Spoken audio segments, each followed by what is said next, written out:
Hi, and welcome back to the Crit Hit Wild podcast, where we talk about all things Marvel Crisis Protocol and review a different character every week. I'm your host, Jared. I'm Brad. I'm Fred. I'm Brandon. I should have said I'm your host, Sick. That's what I should have said. I introduced myself as that. If you can tell by my voice, I am a little under the weather this week when we're recording, so I might be a little bit more muted than usual, but that's what's going on with me. How are you guys doing? I'm doing fine. This is certainly the season for it. Flu A, man. It's going around everywhere. Is that what you've got? Flu A? I have no idea. Like, I'm not fevered. I just feel terrible. So. Okay. Who That knows? reminds me, I need to go get my shots. There you go. I'm happy I could do that for you. How are you, I Brandon? cannot get a flu shot, so Hey, you're the bubble boy. it's my least favorite feature. About yourself. Yeah, all those negatives. Doing all right though. Just a lot going on, but nothing too crazy. I'm good. Well, yeah, this is going to be the Magneto episode. I believe that came in as a request, didn't it? Yes, Yeah. Do you know who requested it? Tim. Tim Scarberry. So big shout out to Tim. You're our boy. Hey, Tim. The same person who requests all our requests lately. That's not true. I think Michael requested one, and then we had a request for Thor one time. That's But true. You did say lately, so you did clear it. He has definitely been half of our requests. He listens to everyone. He always messages me after he listens to it too. So I think he messaged me right after he started listening on the. I can't remember if this is the last one or the one before, Brad. But you're like, you don't have any friends, and then Tim messaged me as like, I'm your friend.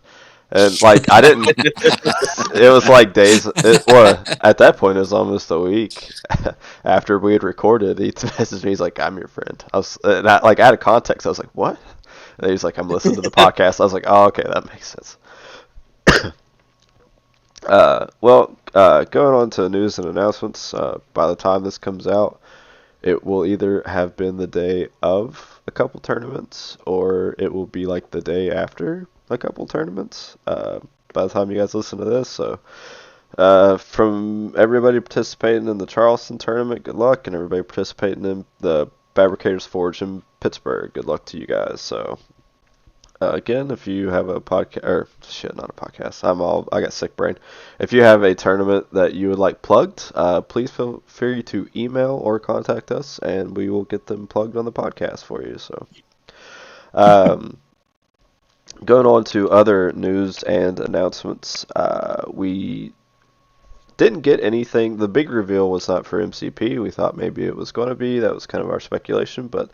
The new big reveal that AMG listed was Shatterpoint, which is going to be a new skirmish tabletop game set in the Star Wars universe. So we're not going to get into it too much, but I'll just kind of gather you guys' thoughts. What were your guys' initial reaction, or what do you think of the models, or I guess just initial reaction. What did you guys think about hearing about Shatterpoint?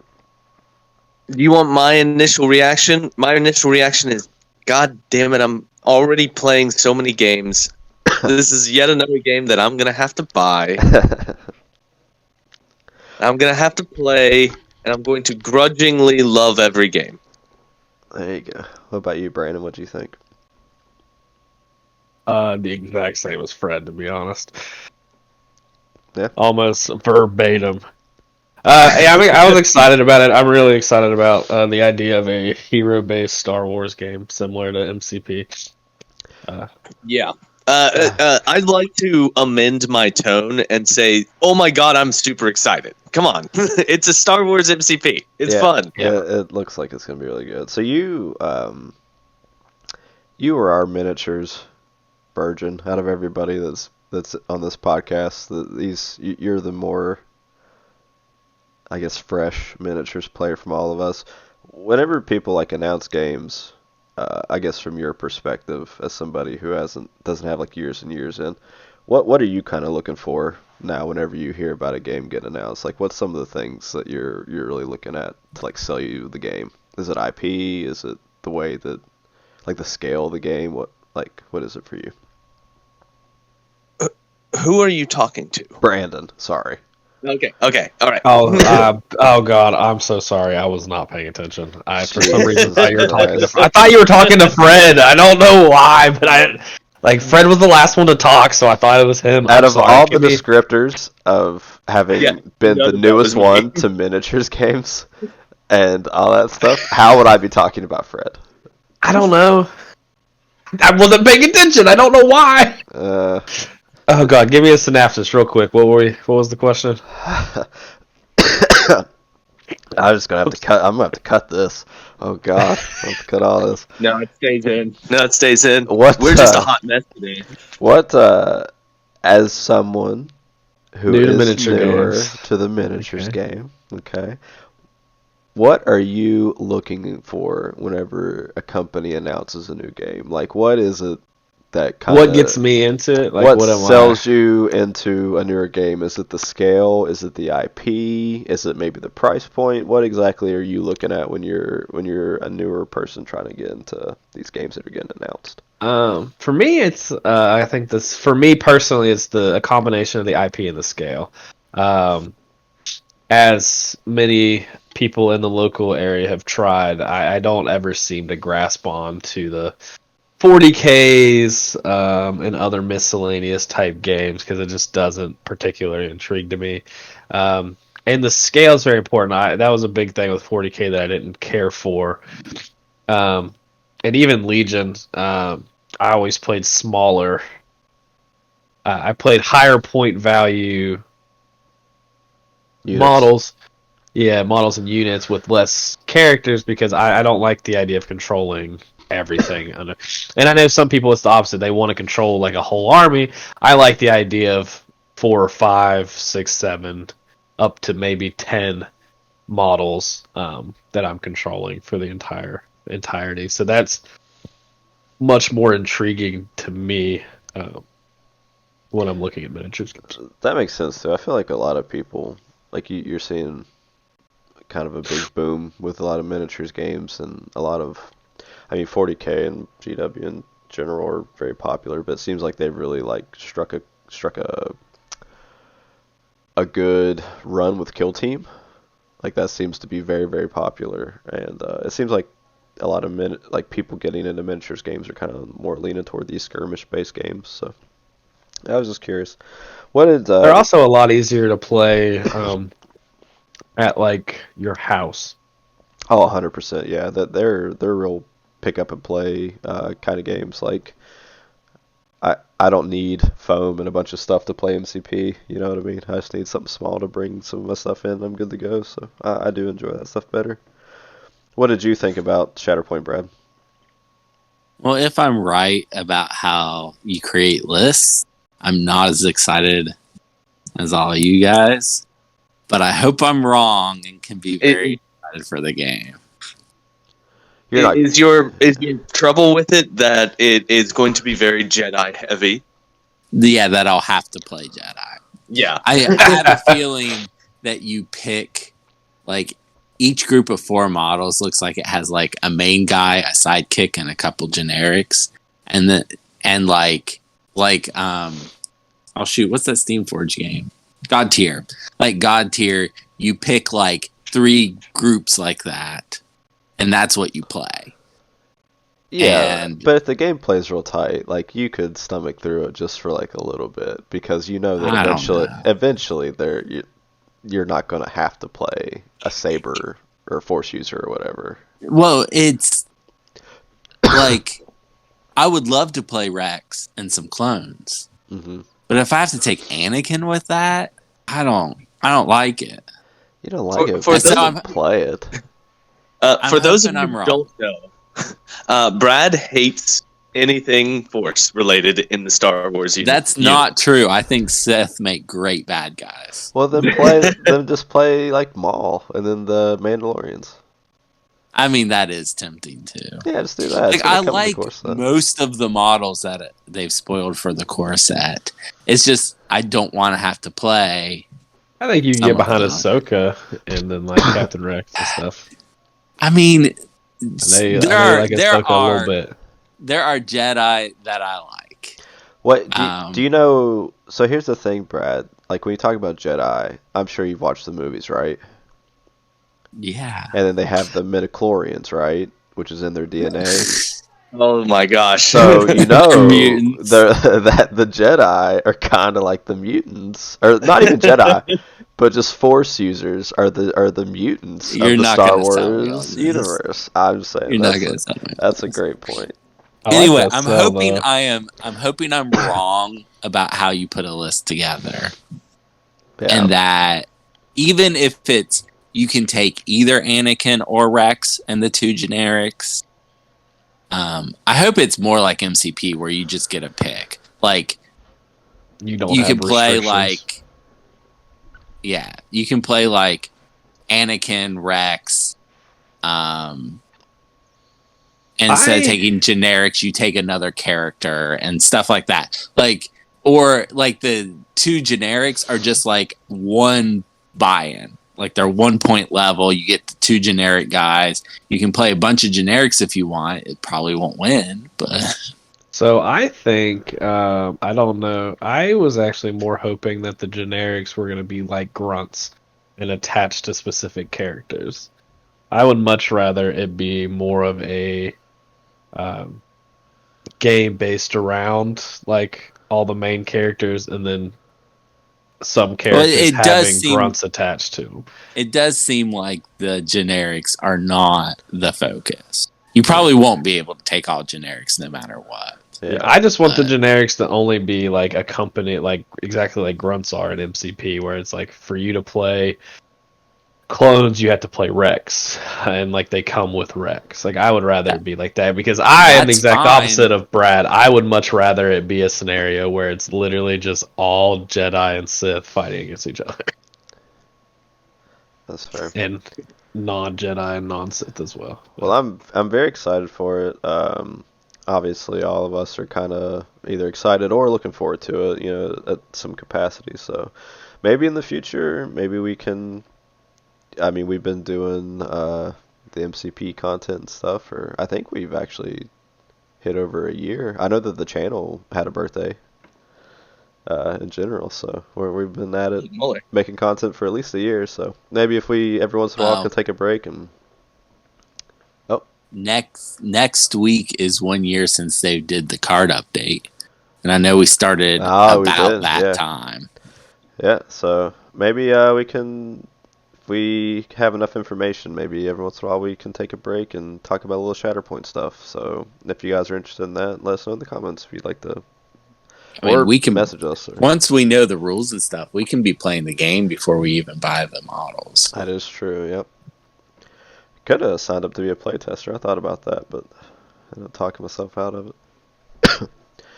Well, in other news that we do have for MCP, we did get the Tactics cards released for the Logan, the Weapon X kit that has the terrain, and then the new Logan and the new Sabretooth. So, but where my voice is a little gone, I'm gonna let Fred read through these. So, do you want to start with? Are you sure you want to remember, Fred? Are you sure you want me to do that? Yeah, I do. Okay. All right. Are you sure you want me to remember? This is Weapon X. This is a reactive card, and it is played after deployment. Laura Kinney or James Logan Howlett may play this card. The character that played this card gains 3 memory tokens and the following leadership ability. It was you! Affiliation Weapon X. Alright, when an allied Weapon X character is targeted by an attack, it may remove 1 memory token from this character. If it does, it adds 2 dice to its defense pool. Then, after the attack is resolved, if no damage was suffered as a result of the attack, the allied character may advance short towards the attacking character. Additionally, when an allied character is dazed or KO'd by an enemy effect, this character gains a memory token. This character may have a maximum of 3 memory tokens. So basically, you're going to pick either Laura or I guess it probably is going to be the Logan version of Wolverine for Weapon X, but Laura or James Logan Howlett, then they gain the 3 memory tokens of the leadership, and essentially you can spend one of those to buff, get 2 dice to your defense roll. And then if you don't take damage, you get that move, which is actually really good because a lot of the characters want to be in range 2 or maybe range 3. And if a character shoots, let's see, if a character shoots another character at range 5 and they get a short move, does that put a small base in range 3 of that character? Ooh. They're at what distance? So if Range 5. if Hawkeye shoots Logan or Laura, and then they don't take the damage and they get that short advance, does that put them within 3? Probably. I think it does. I'd like to clarify something on the card also. I believe that the way it's written, it's not just Logan and Laura that can benefit from this. Other Right. characters who are Weapon X Uh-huh. affiliated can spend that token on them to get the same benefit. Yeah, you just have to. It just has to be Laura or James that gets the leadership. It's like they'll carry it Yeah. for you for the game. But like any Weapon X character can spend their token, so it has unlimited range, which is very, very nice. And then again, whenever you get dazed or KO'd, you get another one back. So it's a lot of defense buffing, which You gotta keep straight that you can spend the tokens on Weapon X characters, but any character can give you back a token. Yep. I was for sure that their leadership would play more toward offense, which I mean, I guess in a way it does a little bit because it lets you get closer to bring If your it back. models stay on the table, you get to attack with them. That is true. So I think it definitely like it moves your characters closer to the enemy Yeah. if they We take will- we will get to this, but it is very fun to remember. yeah. All right, Fred, you want to take us through Call the Pack? Sure thing. Give me just a second while I get to it. Check out how handy these new titles are on Cerebro MCP. All right, Call the Pack. This is a Weapon X specific card. It is reactive. When an allied Weapon X character removes damage from itself, it may spend 2 power to play this card.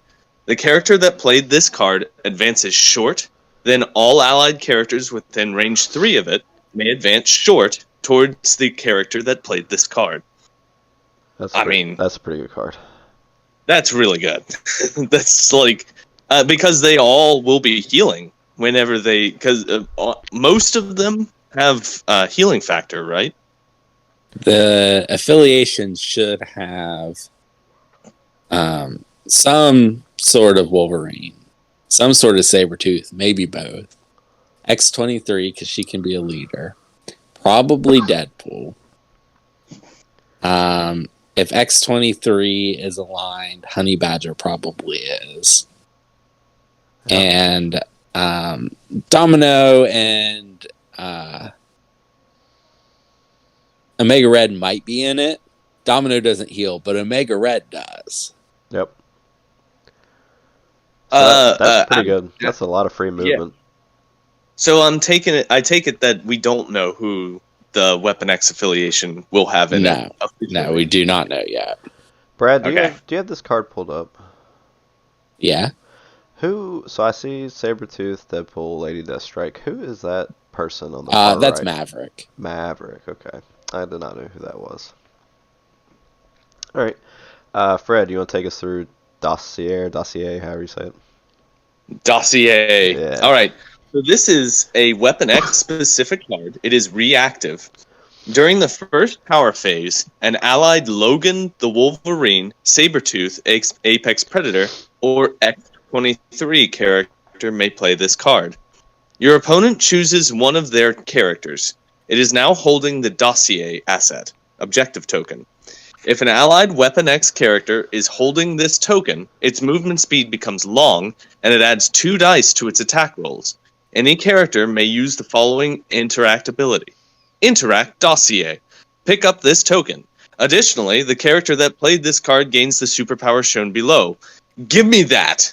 When attacking the character holding the Dossier token, this character may modify or reroll skull results, and may reroll any number of attack dice.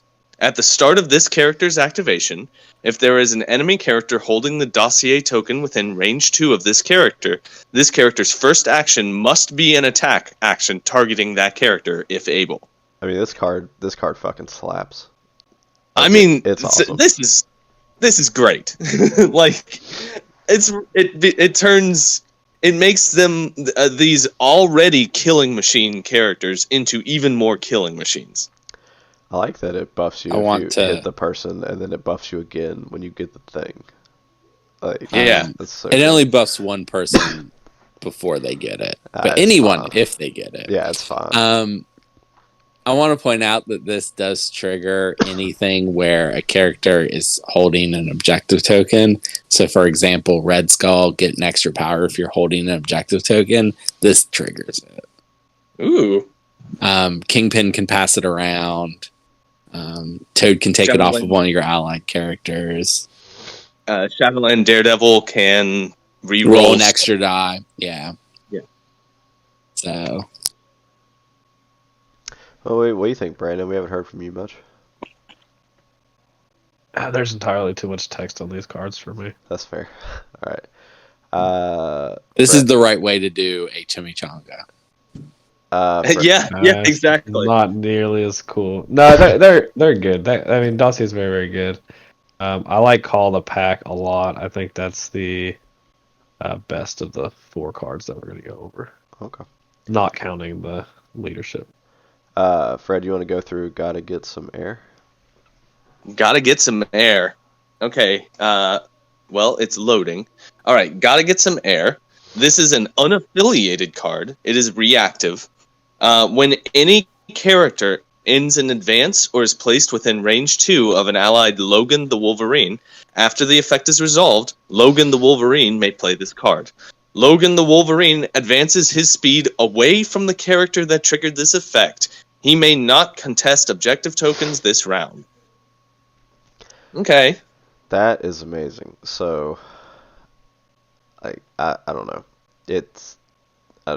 I really like this card to help you, like, facilitate Logan. Like, is it the best one out of all these? No, but I think that this is a good card. It'll certainly help keep him alive when he's out by himself. Like, for free, you can just put him...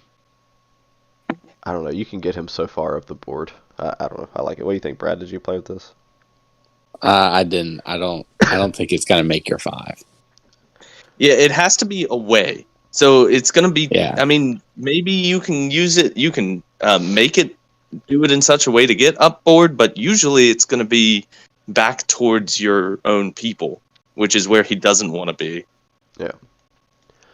All right. And he can't contest. So, like, that would be a good reason to take it, is to contest, attack with him, and then when they move up to attack back, move back and contest, but you can't do it. So, all right, Fred, you want to take us finally through Happy Birthday Runt? Happy Birthday Runt. All right, I'm going to start at the bottom. It is an unaffiliated, and it is for Victor Creed. And Victor Creed may spend 3 power to play this card. Choose an enemy character within range 3 and line of sight with an activated token. Victor Creed immediately makes the attack shown above, targeting the chosen character.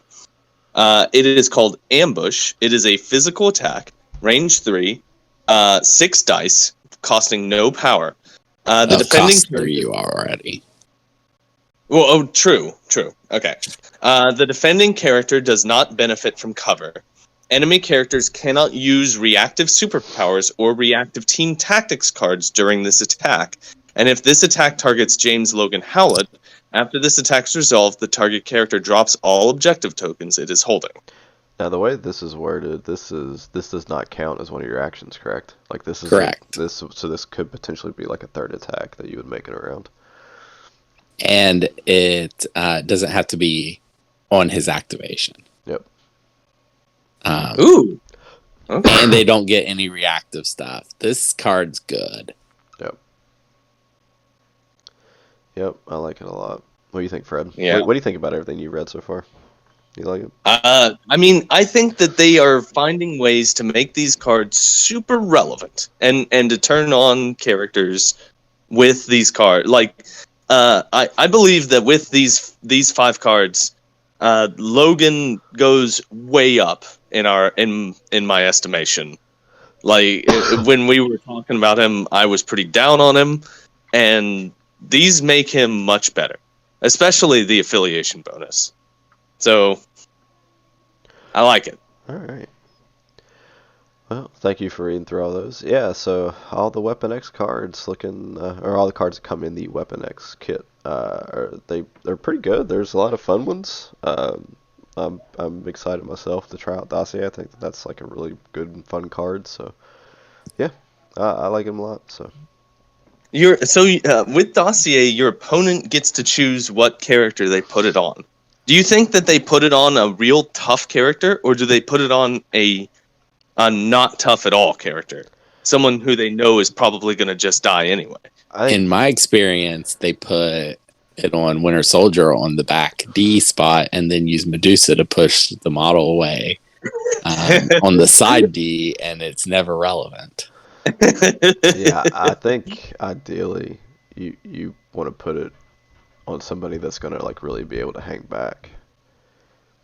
Because I think that if you put it on a tough character, that's a trap, because they can reroll any number of attack dice and they can reroll skulls, like if you're getting on them, and there's no amount of tough in this game that's going to save you from that. Yeah. So I think your better point is to put on somebody that can like be real slippery, or somebody that's going to like be able to hang in your back line, because I think that if you put it on a sturdy dude, they're just going to die. Okay. Okay. All right. Well, do you want to take us through Cerebro really quick, Brad, before we move on? Yeah. So just a couple quick things. The first is that the only update I've made is I fixed a bug with the dice calculator where it told you the chances of getting like 4 plus 5 plus damage. Made a little boo-boo in there. I fixed it. So that's fixed now. And the other thing is we are $2 short of the $100 goal. Oh, wow. So if we get 2 more people giving $1 or 1 more person giving 5, I will officially start working on making an app. I figure that's going to start in December, even if we are a little bit short, just so I can get ahead of it. It's going to be a lot of work. I hope to have it on the App Store in January. Just imagine if me and Brandon both went on the Patreon, you'd be there. Yeah. Yeah, I think the only person on the Patreon that I personally know, as far as I can tell, is Les Smartnick. Look at that So guy. thanks, Les. Hey, even though me and Brandon are on this podcast and we're not subscribed, I'm going to call you out, Tim. You're requesting all these characters all the time, not giving Brad your $1. Come on, Tim. Give Brad $1. Give him $5. Tim Scarberry. Call you out by name. All right. Pew pew. Well, I got a question for the brain trust here. Does Weapon X just feel like it's everything we wanted X-Force to be? So far, yeah. Okay. Special shout out to Malcolm Hall, who went way above and beyond and gave more than $5 a month. oh, wow, look at that. Well, thank you very much. Brad appreciates it, don't you, Brad? Tell him. Yeah. I do appreciate it. Is it enough that we should invite him on the podcast sometime? I mean, it's not an outrageous amount, but Look at him. Back it up. it's not like it's Oh, no. $50 a month or something like that. But That one got me. I'd be open for him coming on. Yeah. So if you hear this, we appreciate you. We want to have you on.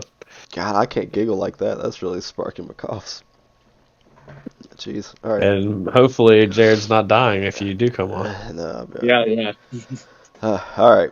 Let's. We don't have a long shanks this week, so let's go on to weekly topics. So what I have for the 3 of you fine gentlemen today is, and you don't got to give a big rundown about what affiliation you wanted in or whatever, but just If you could pick any threat value for the next character, so some unknown character that we don't know what it is, but if you could pick any threat value that would be just a quality, great splash piece, what threat value would you prefer to be it in? 2. 2, okay. 2. 2? 4. 4. See, I think I'm leaning a little bit more toward 3. I feel like there's enough splashable 3s. You think so? I think there's also enough splashable 2s. I Yeah, feel like yeah. the splashable 4s are voodoo. That's fair. Venom. You're Venom. Venom. Well, I don't know if he's. Well, yeah, I guess he's all right in certain He's ones. flashable. I should have said 6. That should have been my answer. All right. Why? I thought you were gonna say pick an affiliate, like a threat value for an affiliation that you play. Because I was definitely going to say 2, but Nah, I just left there's it a little someone more broad. yeah, something splashable. I like 4. So how Sticking to come it. you guys both pick 2s between like Bullseye and Toad? Toad. I don't know what you. I mean, I guess to a small extent, Okoye. I feel like the 2 slot has just like everything that you would need. I mean, that's a fair point. The reason I picked 2 is because 2 is a lot easier to fit into a list. And if you get 2 good splashable 2s in a roster, that's 2 characters as opposed to a 1 4-point character. And it's debatable which is better, but usually having 2 characters is real handy. Yeah, is that your same thought process, Brad? Just easier to fit in a list. I don't like to splash characters from outside affiliations if I can help it. So Yeah. Brad likes to keep it super thematic. yeah. All right. Well, that's it for the weekly topic. Thank you, guys. Just pick your brain a little bit. So I think you both had a couple games that you want to talk about before we get into our character review. Yeah. Do you want me to go first, Brad, or would Yeah, like you to? played your game before I did. Okay. Yeah, I played Mike on Wednesday, and we both played Hydra, Red Skull affiliated again, and we played very different lists aside from Red Skull. I had Baron Strucker, Baron Zemo, Arnim Zola, Bullseye. Oh my gosh, I almost called him Black Bolt. Why did I do that? Bullseye's I don't better know. than Black Bolt, man. He's like a 2-point version of Black Bolt. You know why? Because his head looks vaguely similar. He is not a 2-point version of Black Bolt. That's giving Black Bolt way too much credit. You got me there. Yeah. And I believe that Michael had Red Skull, Baron Zemo. I also had Black Cat. He had Red Skull, Baron Zemo, Frog, and he had Hulk, which was a real interesting dynamic to deal with. We were playing on intrusions and cubes and intrusion, and I don't think that either one of us succeeded on a portal teleportation. I think he did once. And every other time we tried to dive through a portal, we failed. It was a nightmare. But it was a fun game, and it came super close. I believe that the final score was Michael had 17.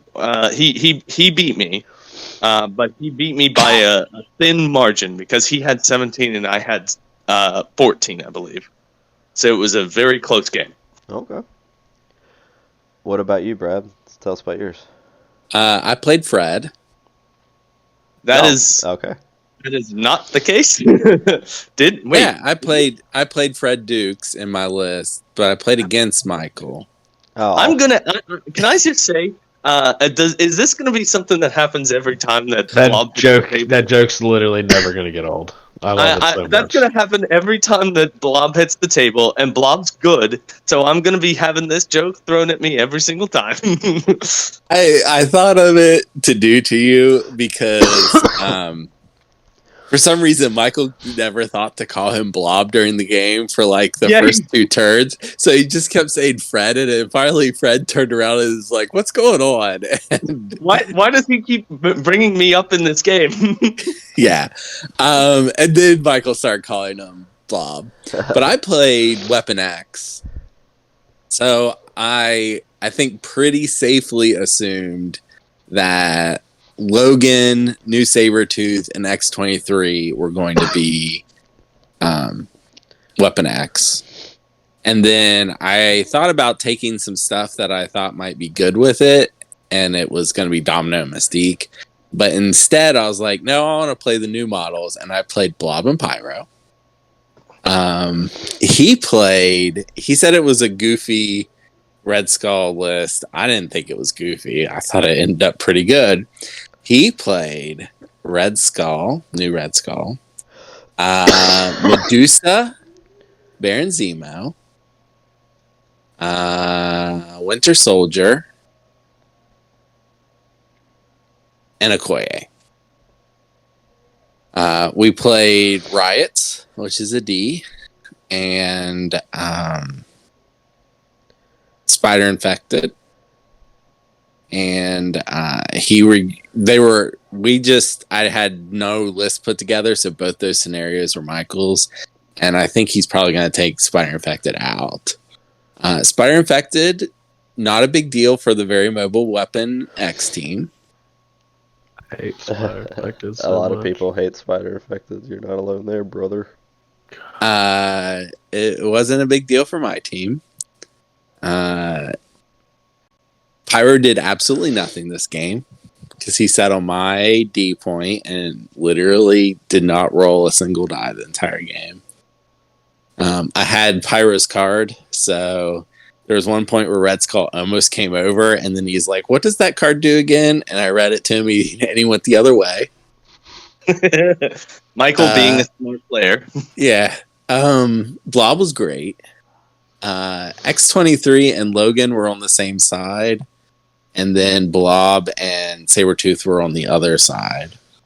And Logan was not supposed to stick around with X-23, especially with the dossier on Winter Soldier on his D. Logan was going to go and just take that point in the dossier. But he had Baron Zemo and Medusa together, facing off against X-23 and Logan. And I dealt with Baron Zemo pretty quickly because he's annoying, but Medusa was pushing and throwing both those models away every turn.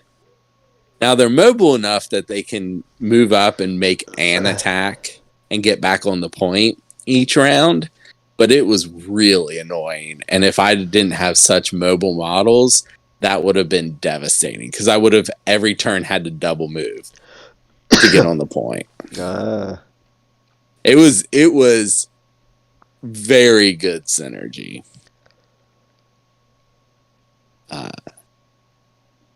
don't think Red Skull likes Blob because Blob just pushes them away. That's fair. Yeah. All right. Who won? How'd your game go?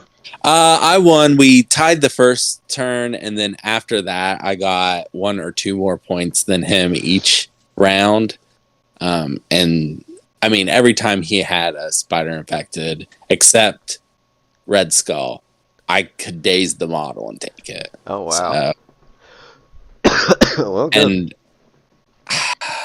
Blob dazed, X-23 dazed on my side. Everyone else is still healthy and probably at full health at the end of the game. Remembering stuff is very good. Yeah. And if I had remembered the small moves, it would have been even better when I didn't take damage, because that might have helped with the whole Medusa situation.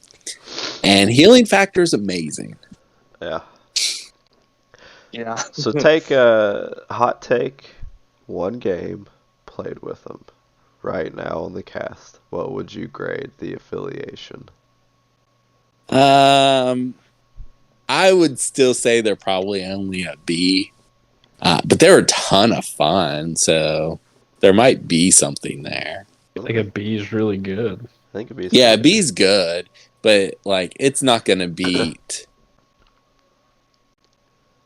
those A Black- tier stuff. Like it probably doesn't beat Criminal Syndicate.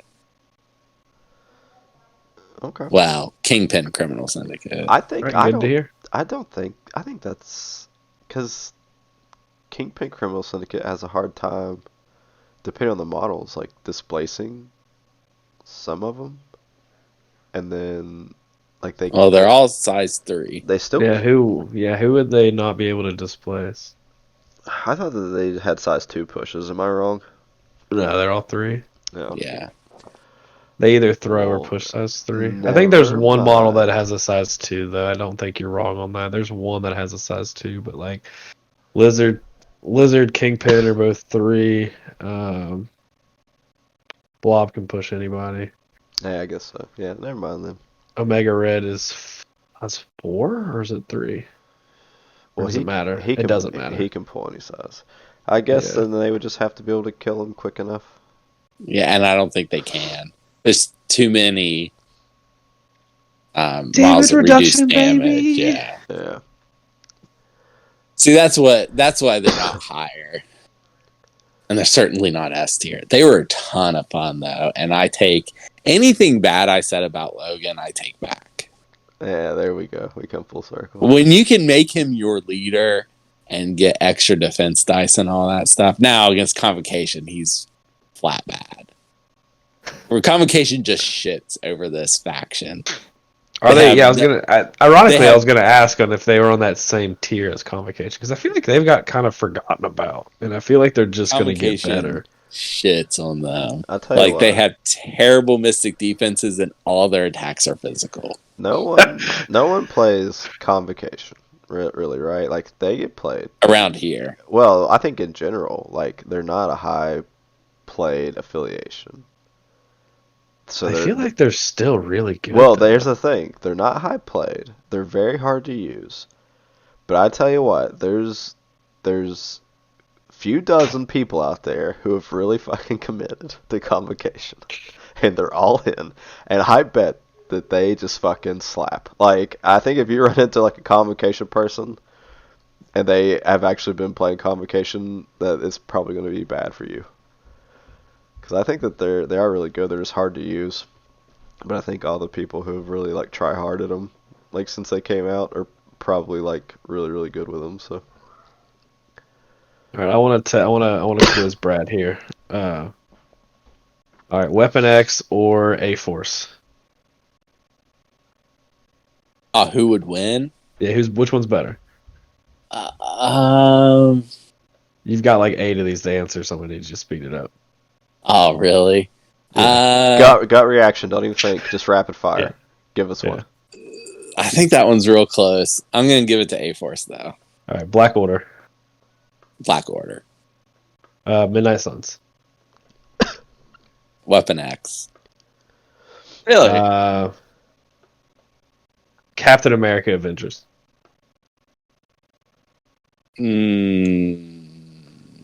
That could be anything. Probably Captain America, Malekith, Cabal. Malekith.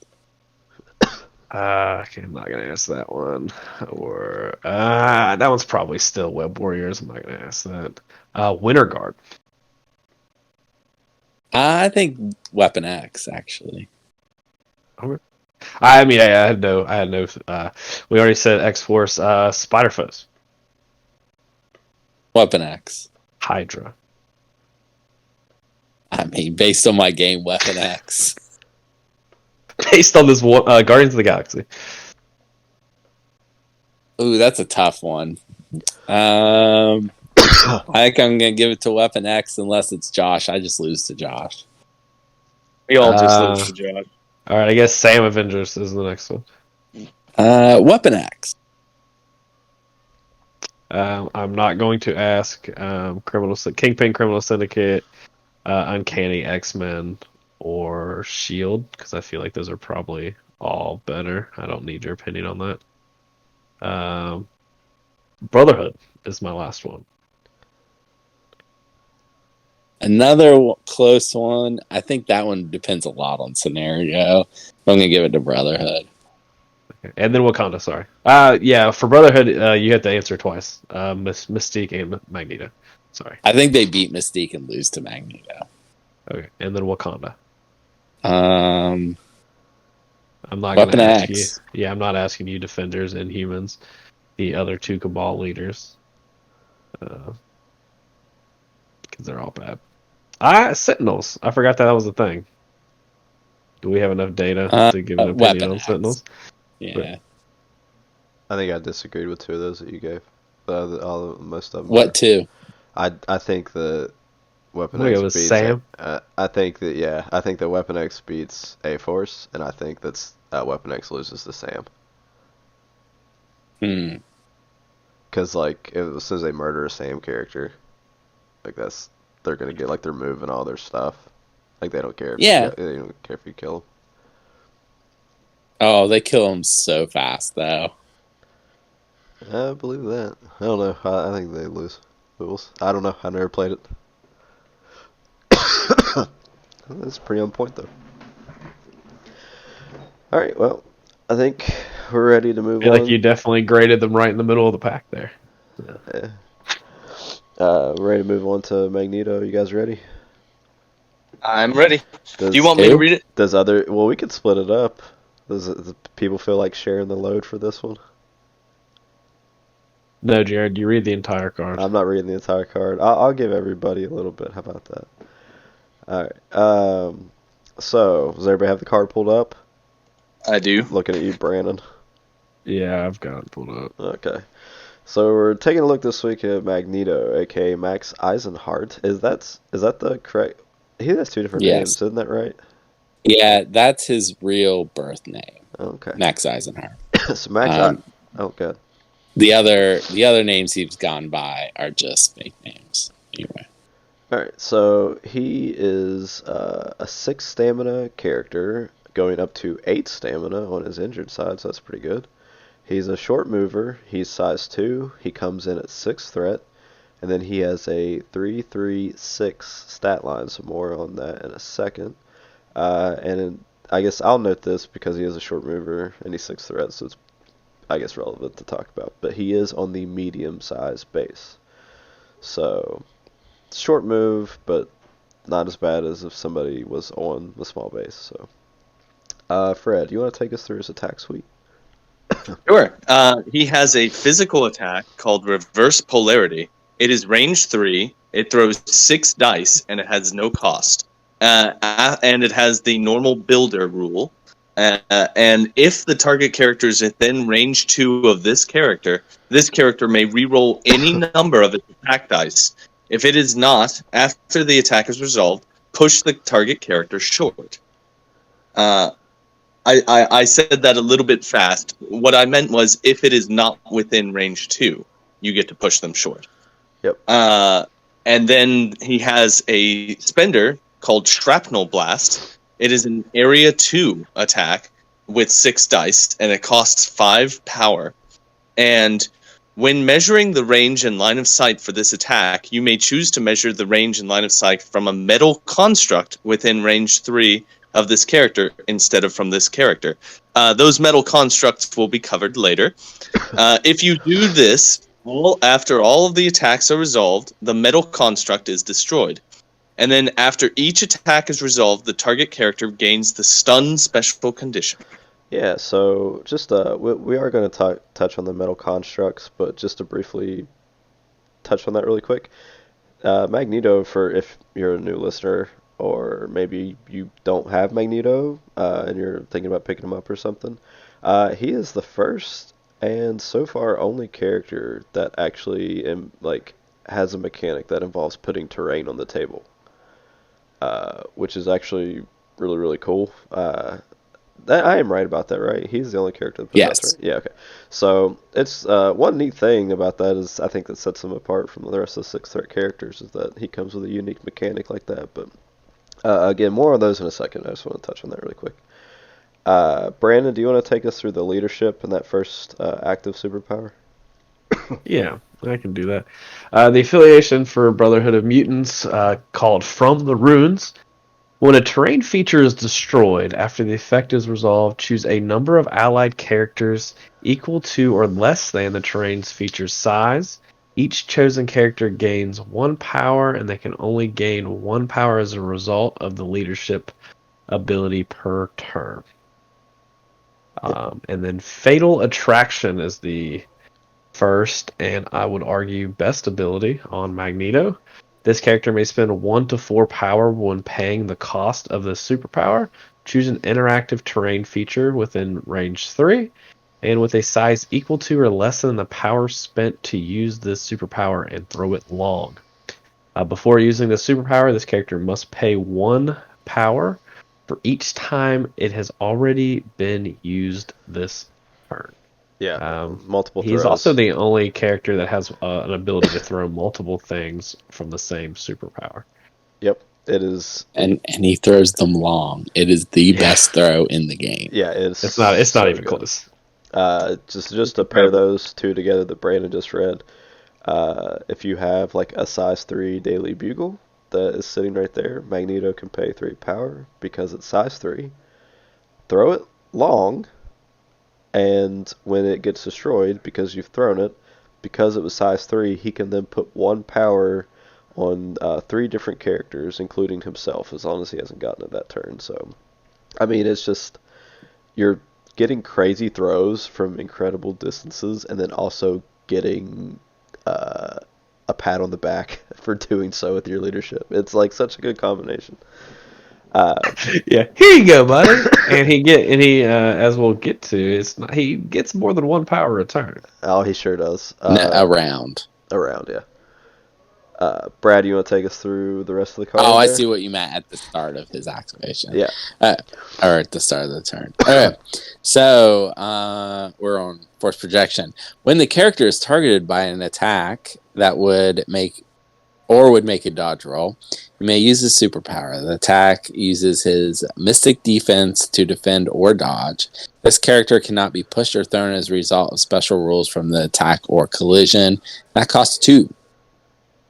And in Master of Magnetism, during the power phase, if there are fewer than 2 metal construct terrain features in play, place 1 metal construct terrain feature within 3 of this character. It is size 2 interactive terrain feature. And the character gains 1 power for each metal construct in play. Characters may never overlap a metal construct, and he has flight. Yeah, so essentially to break that down, you put Magneto on the table, you deploy him like normal, and then at the start of the power phase, he comes with 2 metal constructs in his box, so if you don't have both of them out, within 3, you put 1 down, and then that gives him an extra power, so the turn that you put it down, you also gain the power from it. So then if he has 2 of them out, he'll be getting 3 power. I mean, there's so many fun things that you can do with an ability like that, like being able to backstop yourself or another model so that you don't get pushed off of a point, or putting it in front of you so characters can't pull you in closer to where they are, or just putting it within range so that you can shrapnel blast or something. I've several times with Magneto's leadership, if I've had Prio put down a terrain piece in the middle of like, I don't know, 2 models, and then had Mystique go and rapid fire and then blow it up and do 2 damage to both of them. So, I mean, that's just like every ability on his card is so fun. And then force projection, the reactive that lets you buff your defense. He rolls 6 dice, and being able to just pay 2 power, which he's probably always going to have, and then just roll 6 dice for your defense or your dodge. That's like insane to me. I don't know. It's such a good ability. And you can't be pushed or thrown. Yeah, it's so good. But from the attack. Unfortunately, Malekith still gets to throw him. Oh, yeah, he because does. it's superpower. Man. But he's only size 2, so like throwing him's not as. Because then he can just pay 2 to dodge it. If he takes 2 damage on the attack, Now he gets to pay. He can just pay 2 to dodge. Roll 6 on the dodge. That's if something's Yeah. getting thrown into him. If Malekith's throwing him though, but Malekith has to do damage, right? To get the throw. I don't remember. I think he has to damage. Does he? I don't think he does. I think he does. I think he has to. I might be wrong. No. This character, Ferocity, the character immediately makes a move action followed by Blade of Midnight attack action. If this attack deals damage after Yeah. the attack resolves, the character may throw the Okay. target. So I mean, There you there's a solid chance that like maybe you don't do damage rolling 6 dice. Yeah, I think that he's great. Like I think when There you is look a frequently asked question we should Oh, go probably ahead. mention Yeah, touch in on that. regards to Magneto. Go ahead. So for Magneto, a frequently asked question that's very common is, which I will, till I die, will consider it a design flaw. They just did not think that he would be played as much as he is. If there are 2 Magnetos on the battlefield, the only constructs that count are yours, the ones you put in. Your opponents will not count towards your ability getting you extra power. Yep. An So, important distinction. I mean that makes sense though. So Oh, it definitely makes sense, but it was very easily added to the card of Master of Magnetism for each power. You get 1 power for each metal construct in play you control. yeah, Like it's 2 words. They just did not think it was going to be as played as much as it was. they just need Well, to but put you can't each control allied. them. They're terrain pieces. Oh, Or that's that true, yeah. metal constructs in play you placed. That's- Sorry, Hey, there you go. There you go. I can correct this with 2 words. I promise. There you go. You got it. You did it. Well, yeah, I think that he's just like I think out of all the game, like or all the God, all the games, all the 6 threats that are currently in the game, I think that Magneto, like even though I don't play him like a crazy amount, like I think Magneto is probably my favorite. Like I feel like just his entire card absolutely like just has Slaps. every single thing that you want out of a 6 threat character. Like he just does so many cool and unique things that like It's also He's super on theme, right? oh yeah, they hit his theme 100%. But Oh yeah. They've oh been very good at thematics on the mutants. If there's anything you can say about the mutants, they've done pretty well. Besides Cyclops, has been the thematics on them are. A plus. I don't know that I'm Yeah. super happy with Jean either. But, I forget I honestly forget she exists all the time. I'm so sorry. Okay. Besides the 2 you think they would have got right, but they're theme. Even Wolverine, like not the first Wolverine, not a great model, but very thematic. yeah, I think it all hit him like that. You could tell what they were going for, and it fit the character very well. So, Yeah. well, you probably played Magneto the most, Brad. You want to give us a rundown on what you think? He real cool.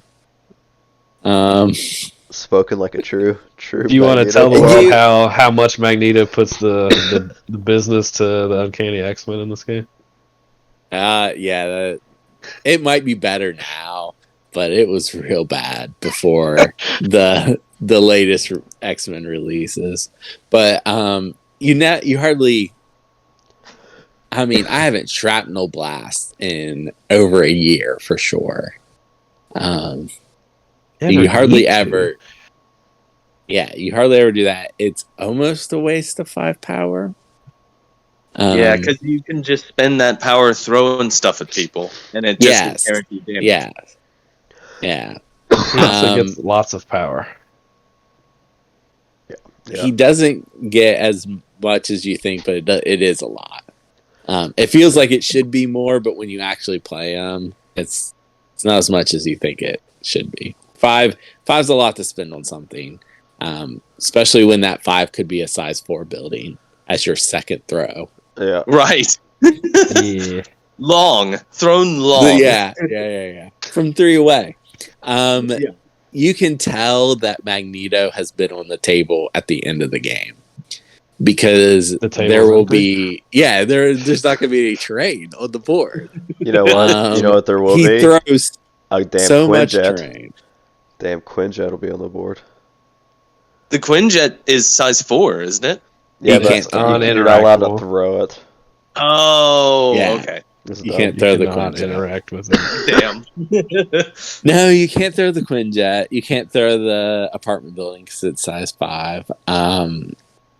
His leadership's great. His throw's great. His force projection's great. Getting the extra power every turn's great. Making a revert. You want all your reverse polarities to be within 2, but if they're not, you can pull them within 2, so the second one is. Yep. His biggest weakness is he does not want to be displaced because he doesn't want to be moved. But he can make that fairly hard to do between force projection and placing the constructs in good spots. Yep, he's pretty rockin' good. It's also worth noting that if your opponents start throwing buildings around, that's just more power for your team. Yep. Oh my goodness. He also has several tactics cards that are associated with him that we should cover. Yep. I'll take Asteroid M if you want to take. Well, Asteroid M, I would feel like I'd be remiss if I didn't talk about that one. If you want to take magnetic, you can take magnetic refraction, Fred, and I'll take Asteroid M. There are 2 others that have him associated with him on top of those 2, but okay. You won't ever play one of them. Hey, You will never use them. And the other one's cute. All right, Asteroid M. It's Brotherhood of Mutants. It's active. 2 Brotherhood of Mutants characters may both spend 2 power to play this card. Place one of the 2 characters not holding an objective token within one of the other character. I mean, this card might as well just say yeet Magneto across the table. Like you're not always like, there are some like niche situations that maybe you would use this on another character, but ideally I think most games come down to getting Magneto up the board or having strong threat projection and winning one side of the board and then yeeting Magneto to the other side of like a B or something like that to start wrecking ass over there. Or Juggernaut, same situation. Or Juggernaut, yeah. But Juggernaut can do it himself. That's true, Juggernaut can. He goes where he wants. So, this is a card that's always going to make your 5 if you're playing Brotherhood, and then you're 9 times out of 10 going to be using it on Magneto. So, yeah, if Brotherhood was oppressive, that card would be restricted. All right, Fred, you want to run us through another one? All right, I've got Magnetic Refraction opened up. This is an unaffiliated card, and it is for the active player. And Magneto may pay 2 power to play this card. Magneto gains cover this round, and allied characters gain cover while within range 3 of Magneto. And if your squad is using the Brotherhood of Mutants affiliation, return this card to your available team tactics cards during the cleanup phase. This card may be played again this game. Yeah, that's a really good card. Like, it's so low cost for him to play. Range 3 is a bit restrictive, but you can't turn this cover off. It's like rockets. Yeah, and it's not... am I correct that it's not range restricted either? Or is that just cover in general is? So this one is not... This one is not range restrictive. Like, you can be up on them within 2 or whatever, or near really them, and they will still get the cover. The only way that they the 2 thing is a terrain rule, not a cover rule. Yep. So if you're... The only way that anybody would get around this is if you have, like, Hawkeye, and he can pay the power to ignore cover. If you have a character that, like, has a rule on their card. Bullseye ignores cover too. Bullseye would allow him to ignore this, but other than that, they're always going to have it, which is really, really nice. And cover can be exceptionally useful. Like, it's really good. So this is a good card. There are 2 other cards that are for Magneto. Do you want me to take Magnetic Crush? Yeah. I can read. I don't think we need to read Magnetic Crush. Okay. I'm not. It's very wordy, and it is an attack. It's an attack where you get extra dice based on terrain you destroy, and it's not worth playing. Yeah, I got it pulled up on the screen. It's an attack card that you have so many other better options for tactics cards to play that you're never going to take to please that. Yeah, okay. So don't take Magnetic Crush. Yeah, Yep. go ahead and then go through Um, difficult to please, Brandon. Difficult to Please is a Brotherhood of Mutants affiliated active card. And it reads, if an allied Scarlet Witch has dazed or KO'd an enemy character this round, and an allied Quicksilver has interacted with or picked up an objective token this round, Magneto may play this card. You may remove an activated token from Magneto. Magneto is not that difficult to please. Like, those two criteria are not hard to meet. You know what I mean? Those are things Scarlet Witch is doing, and that's something, the only thing Quicksilver's doing. Yeah, the problem with this card is you don't want to play Quicksilver with Magneto. Yeah. You also don't normally want to activate Magneto first. Yes, you do. Yeah. Do you? Okay. Yeah, you See, 100% go. You with want to activate him first in days 2 of their characters. Yep. Yeah. And you're probably playing tall enough that you still retain priority. It's So really, this is an interesting card because I think this card is a lot better now where you can play Mystique wide and splash Scarlet Witch, Juggernaut, Magneto, and this becomes a lot more relevant of a card possibly. okay. I mean, I like it. I think it's good. Like, in a way, I don't think you're playing Mystique wide if you're playing a 5-pointer and a 6-pointer. No, I'm saying in your list is built to play Mystique wide. Oh, so then you have Quicksilver available if you want. Yes, Quicksilver's in your I list see. because normally Quicksilver's not going to be in your list if you're building a Magneto heavy list. Right.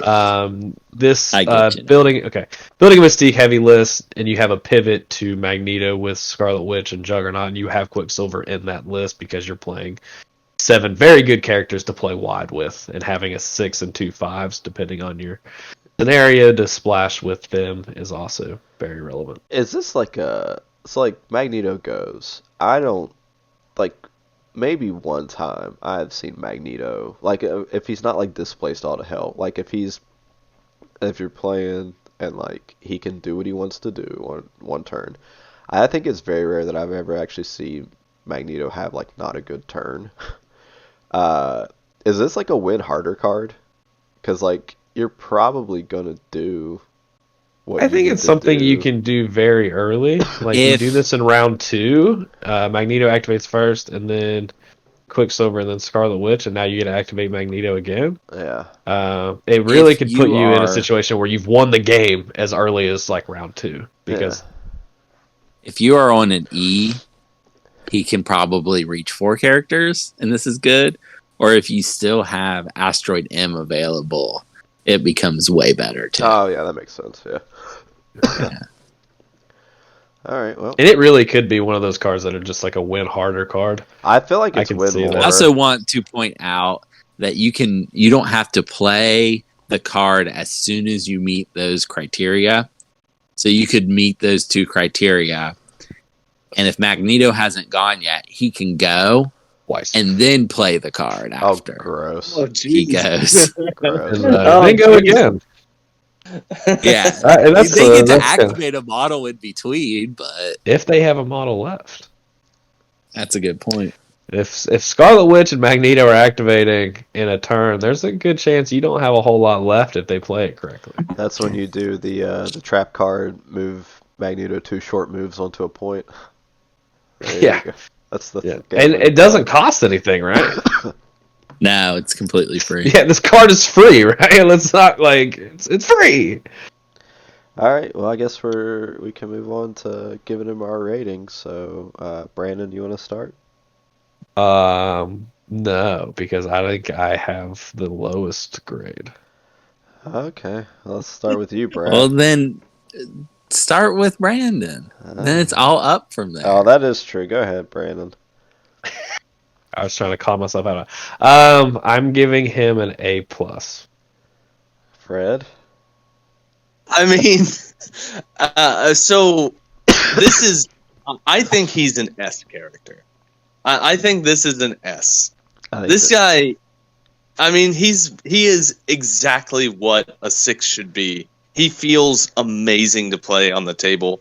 I guess I've never actually done it. I've had him delivered to me, and my opponent seemed to be having a lot of fun, throwing everything on the table at my guys. I mean, he's amazing, and he is expensive. That's probably the only downside, is that he's 6 points, but he feels like he's worth those 6 points. All right, Brad.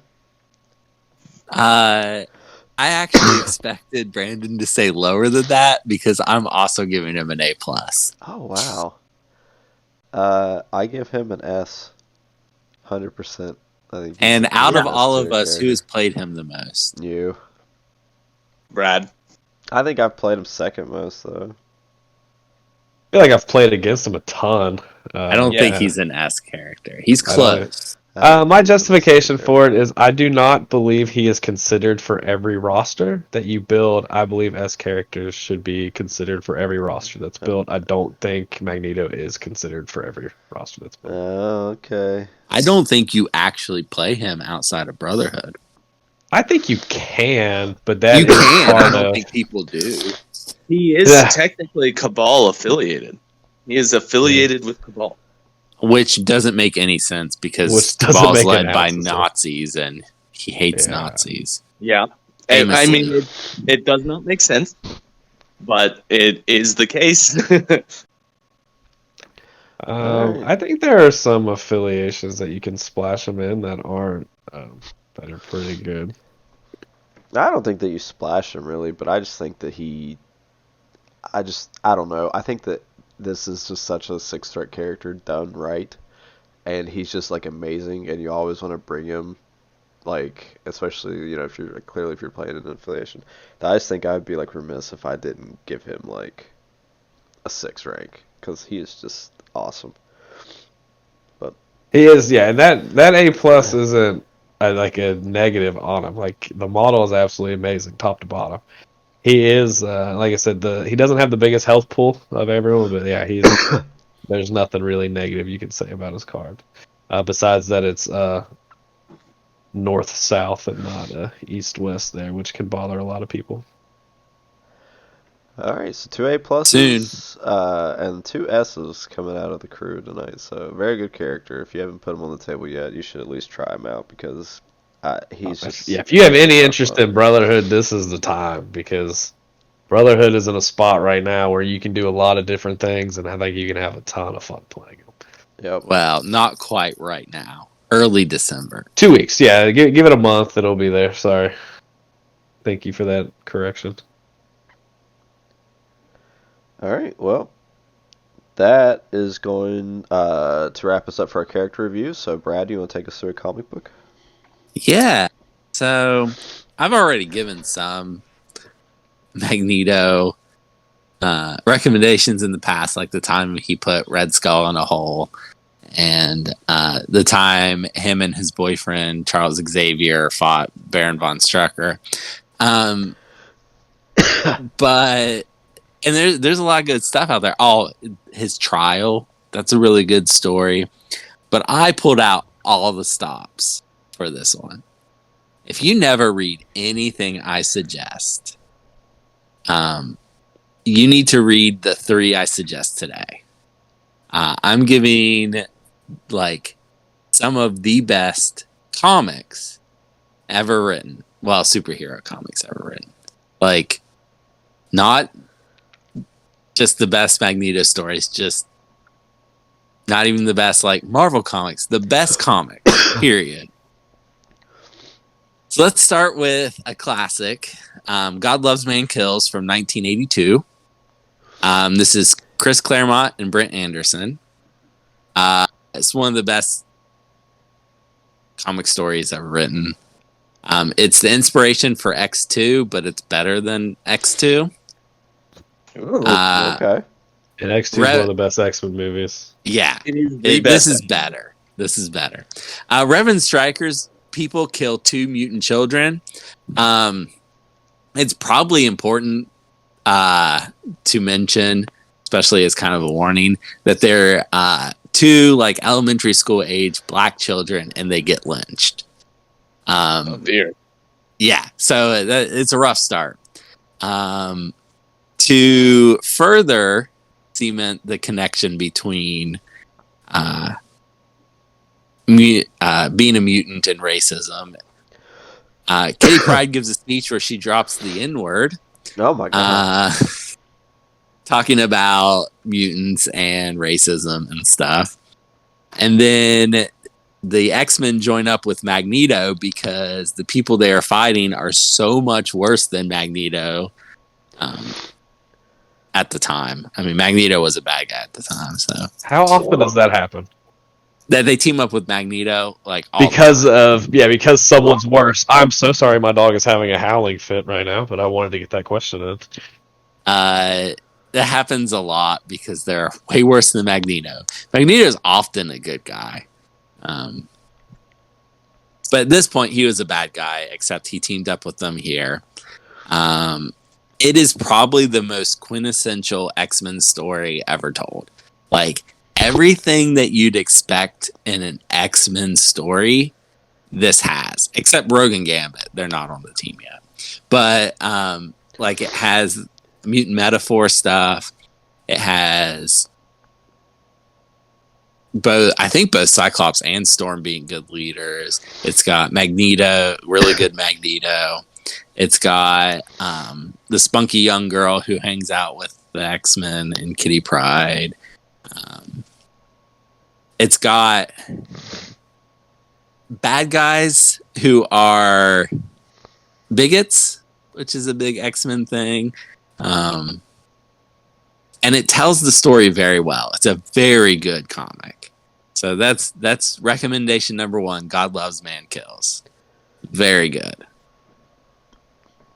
Any questions, comments? I was wondering what that was when you messaged the group earlier. If you had mentioned that. Yeah. Yet. I was like, what is that? It's very, very, very good. I was looking at the characters we've covered, and I realized that Cyclops was the only one I could have possibly mentioned it for, and I know I didn't. So before you got back to me, I had realized that I had not. Yeah. Okay. The next one is called Magneto Testament. It's from 2009. It's by Greg Pak and Carmine de Giandomenico. Something like that. This is the story of Magneto at the concentration camp when he is a kid. Before he has his superpowers. This is not a superhero comic. This is very dark. It takes the subject matter seriously. It's sometimes used to help teach about the Holocaust. Wow. It has gotten awards, several of them. And is very, very good. It is very hard to make jokes about this subject matter. Yeah, no, this is not a joking thing. Yeah. Well, that's normally our job during this segment. So yeah, Yep, I know, that's why I'm muted, guys. That's why I'm staying muted. It is an amazing work of fiction. Talking about a horrific real event, and it's done tastefully and well, and it's just very good. So there's that one. That one's good. Award-winning comic. This next one might have also won an award, but it's the House of X and Powers of 10 from 2019. It's by Jonathan Hickman, R.B. Silva, Pepe Larraz, and others. I remember reading those. Yes, Jared has read this. I have read them. This might be the best X-Men comic ever made. It's one of the best comics ever made, period. It's an amazing superhero and sci-fi story. And it completely redefined everything the X-Men comics were about. X-Men comics for a long time had been were pretty dark. My notes say almost torture pornish. The X-Men never won anything. Things just kept getting worse and worse and worse. And this brought hope back to the franchise. It also redefined not a major character, but a character who had been showing up for years. Redefined that character in a way that makes you want to go back and read their previous appearances and see how that is shaped by the way the reveal. And the reveal is very, very good. There are several reveals in this comic that are pretty amazing. The action's good. The art's amazing. It is a beautiful book. Jonathan Hickman's one of the best writers in the business. It's really good. Alright. This is really, really good. And Magneto, Magneto's in it. The book opens with Magneto talking about how the world, as the ambassadors that he's talking to knew it, has changed. He is a driving force in the new status quo because he is bought completely into it. It is a compromise of his and other people's ideals, but it also is mostly what he wanted for mutants. So he kind of won. Okay. Magneto thinks it's a good idea, and we all know Magneto is always right. So, All right. Well, I would like to check out the oh, geez, God loves man kills. God loves man kills. That's what I'm looking for. I have a copy I can let you borrow. I actually think I would like to borrow that. Okay, I'll put it with my MCP stuff. All right. Well, thank you very much, Brad. Brandon, do you want to take us through roster recommendation? Yeah, I've got a roster here. I'm minorly surprised we've gotten through this mostly through this entire podcast without mentioning. Yeah, wow. Wow, I'm sorry. All right. Oh, goodness gracious. That we have not mentioned something that I think Magneto is most known for in recent memory. So my list is Team Box Eaters, and it is a Midnight Suns affiliated list. It's a what affiliated list? It is a Midnight Suns affiliated list. Okay. It plays around 18 points, which isn't a super common number, but it does play all the 18-point scenarios. And it's built around playing Blade, Ghost Rider, Magneto, Wong, and then a 3-pointer, either Iron Fist or Moon Knight. And I think it plays really well. It gives Magneto a little bit of versatility to move with the Midnight Suns affiliation. Seems like that'd be good. Yeah, Wong being able to heal him if he does, for some reason, not able. Also to pass power onto him. Teaming Wong behind him just to heal him and pass power to him. Seems ideal. They also are a team that doesn't have a ton of throws, so you're going to have all the terrain available to you to throw around. And Ghost Rider, taking pressure off of Ghost Rider and Blade with Magneto is something that seems very, very, very strong. Because if you've played a lot of Midnight Suns, Blade is very important. Ghost Rider is very important. And you kind of, if you focus on them and just let Magneto do whatever he wants, probably not going to be a good time. And if you focus on Magneto and just let Ghost Rider and Blade do whatever they want, you're probably also not going to have a good time. Yep. So I like it. It's a list that I really want to, I really want to try it. I really like the Brotherhood models, but for a long time that's all anyone played. So I never really got to play any of them, and now I think I'm actually, not awful at the game. So. You do. You know what I don't like about your list, Brandon? What's that? Magneto has never ever worked with any of those characters. Yeah, that is the one thing. But I don't think he would be opposed to working with any of them. It would be a weird situation where he was. It would definitely be a weird situation, but I don't think. Now that I'm thinking about it, I really want to play one of the Wolverines. It doesn't matter which one. Gambit and Ghost Rider together. I don't hate it.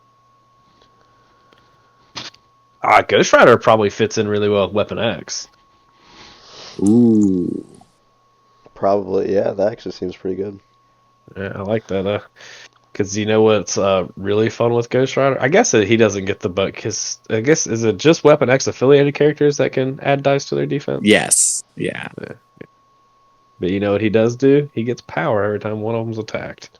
And they get attacked a lot because they keep healing. They do get attacked a lot. And you know what that also means? If they're getting attacked a lot, that means you're going to roll a lot of crits eventually. I kind of like that. I know you do. You're welcome. Thanks. I think we can. I think Fred's got something for us, don't you, Fred? Yeah, you have a non sequitur recommendation, Fred? I do. So last time we were together, during the Sabretooth one, I was having a lot of trouble coming up with a non sequitur recommendation. And this time is the exact opposite. I have so many things that I want to bring. I could have brought. I'm not going to go over them, but there are so many things that we're Schindler's running. List. Yeah, that was one. That was one. But ultimately, where I'm going is kind of a journey, and that makes it all the more fun. So, Sir Ian McKellen. Oh. Are you going to do Cube because Oh, God. Magneto eats box? That would have been so perfect. I'm so upset. I did not do that, and I'm sad that I did not do that. No, iMac, as I like to call him, Sir Ian McKellen. I've seen a production of King Lear that he was a part of. He played King Lear, and he was incredible, of course. And that made me think of a show that I watched when I was younger, when I was a younger man. And that show is a show called Slings and Arrows. This is a show for the frustrated theater nerd in all of us. It is for all the people who were in the theater and who never got to actually turn that into a career. And it is a show that follows the story of a theater company in what is supposed to be Stratford, Canada, but is not actually. And the productions that they put on, and it is a wonderful show that basically plays out the Shakespeare play in person that they're producing on the stage. It's hard to describe, but it's wonderful, and everyone should watch it. And I think it's pretty much impossible to find now, so I don't know how you can watch it, but it's worth finding. Fred, why would you dangle that in front of us, only to let us know we can't get it? You can watch it. You can. Where is can? Is it on It it's says on, it's on YouTube, Sling, and Amazon for a premium subscription, but I don't know which subscription. Okay, well, it's probably super obscure. It has, I think, one of Rachel McAdams' very first performances. That might be the case, but it is a wonderful show. Go watch it. It's very good. Okay. As a frustrated theater nerd, it was right up my alley. Thank you very much, Fred. And thank you guys at home for joining us again for another week. I know that we had some new subscribers recently, so if you are listening to the cast, thank you very much for subscribing. If you're listening on YouTube but you're not subscribing, you should subscribe. That would help us out. I apologize for all the coughing that I did throughout the cast, but I'm not going to edit it out because fuck that. But yeah, thank you guys for joining us, and we'll talk to you guys next week. Bye.